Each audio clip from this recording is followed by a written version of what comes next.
scheme for taxation of virtual digital assets. There has been a phenomenal increase in transaction in virtual digital assets. The magnitude and frequency of these transactions have made it imperative to provide for a specific tax regime. Accordingly, for the taxation of virtual digital assets, I propose to provide that any income from transfer of any virtual digital asset shall be taxed at the rate of 30%, 30%.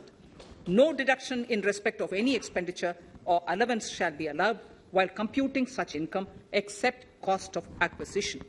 Further, loss from transfer of virtual digital asset cannot be set off against any other income. Further, in order to capture the transaction details, I also propose to provide for TDS on payment made in relation to transfer of virtual digital asset at the rate of 1% of such consideration above a monetary threshold.